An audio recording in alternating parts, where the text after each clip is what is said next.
Hello and welcome to the Work.Rest.Pray podcast.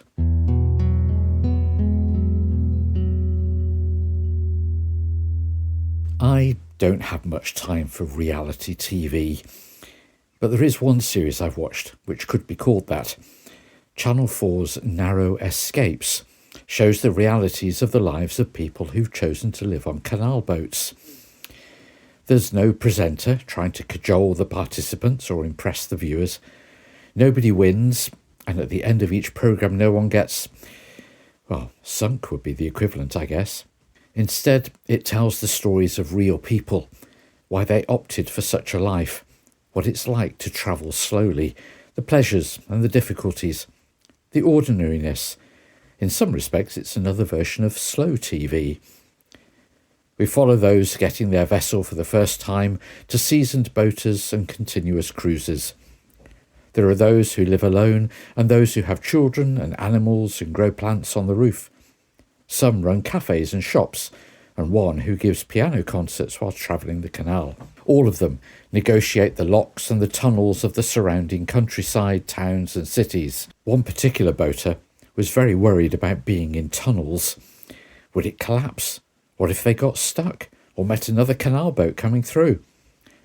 And of course, there was the darkness. Building up to going through one very long tunnel, one which also had a bend in it so you couldn't immediately see the light at the other end, we witnessed their worry and, in contrast, their partner's excitement. First, they did a practice run through a shorter tunnel, something to try and calm some of their anxiety. It helped, but albeit not completely. And then the day came. The tunnel awaited. A check to make sure no one else was coming through, and off they went.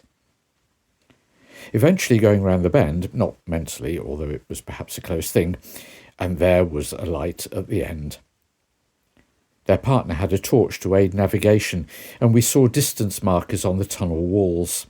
First those that told them how far they'd gone, then the midway point, and with ever-decreasing numbers, the distance to the end, and the slowly increasing light and accompanying reassurance.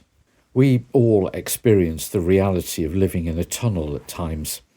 Those periods when life seems very dark, when there is, it seems, no light at the end of the tunnel, and we can't see where the bend is. It is at times like that that we need someone alongside us, those who will help us to do a practice run, fellow travellers who understand the difficulties, shining a light through the darkness. People who can help us see the distance markers, how far we've come and how far there is to go. When the boater reached the end of the tunnel and emerged into daylight, they had, a sense of achievement. But it had also been hard. Life's like that too. We can come through our dark times, but it will have been hard. That is reality living. And it is in such reality that God exists, travelling, accompanying, shining the light and showing us how far we've come.